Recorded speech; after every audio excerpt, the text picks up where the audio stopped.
Hey everybody, welcome to What's Up Wednesday. This week I want to talk a little bit about observational skills of people we're hiring and competency around what they're looking at, their skills, their knowledge.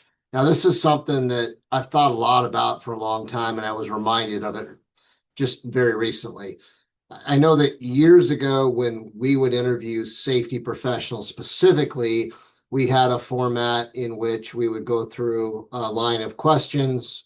Generally speaking, it would be on either Zoom or Teams. This goes way back as well. And the very last slide of the training or the interview was an image of a workplace with lots of very apparent hazards, and we would ask the candidate to identify any hazards they see. And it was shocking to us how many of these candidates would miss very obvious things.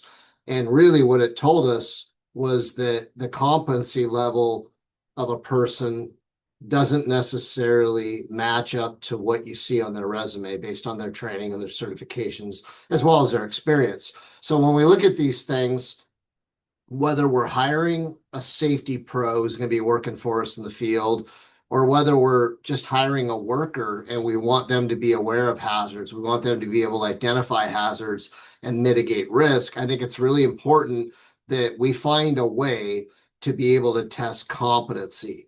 So here are a couple examples I'll use.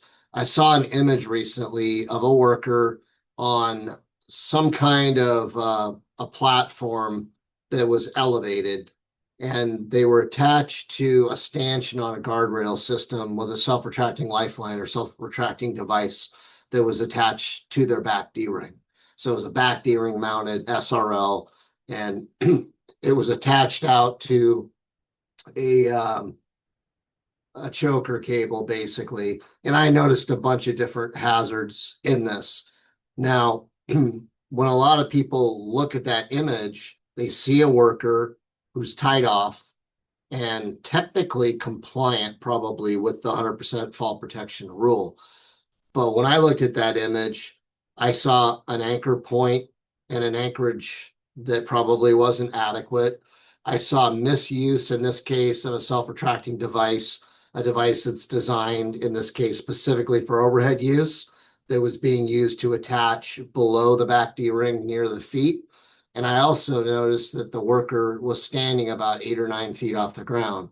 Therefore, had that worker fallen, based on the height of the worker, the stretch in the harness, and the distance between the back D-ring and the anchor point on the SRL, the person would have hit the ground for sure.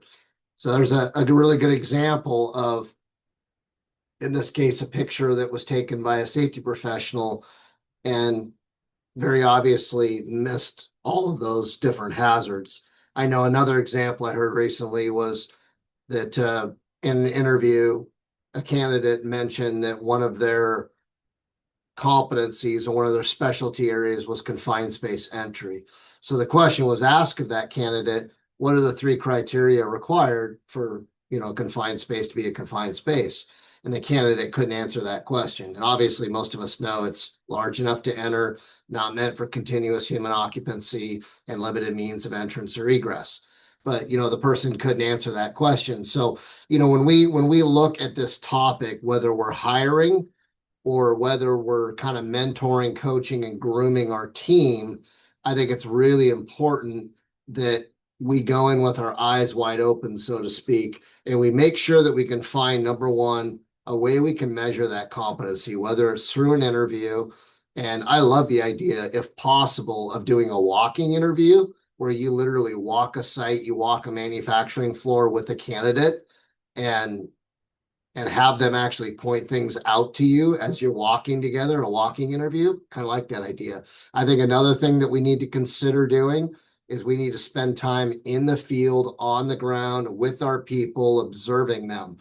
I know that for years I visited almost every project that we had in the field, and I would walk with my people and I would measure their competency by what they saw and how they engaged and addressed other people. So for me, I was kind of killing two birds with one stone. I was measuring their competency, and I was also measuring how they engage with people and how they lead and how they coach and how they influence. So there's something that we should consider. The other thing is we need to constantly be promoting continuing education, whether that's certification, whether it's taking additional online training, whatever it might be. I think it's really important that we promote those things because it's going to help make our people much more well-rounded. So when we think about this bigger issue, I'd love to hear comments from people on innovative things you're doing to, one, ensure your people are competent, they know what they're looking at. Two, they understand, how to engage people when they identify these things so that they don't have a conflict situation. And then, three, just again, anything that you do innovative to kind of promote this and make sure that you have the most competent people, that they're not just seeing compliance, they're actually seeing risk, they're seeing hazards. So think about that one. Again, drop us a comment if you have any ideas. I'd really love to hear them. I'd appreciate it very much. We'll see you next Wednesday.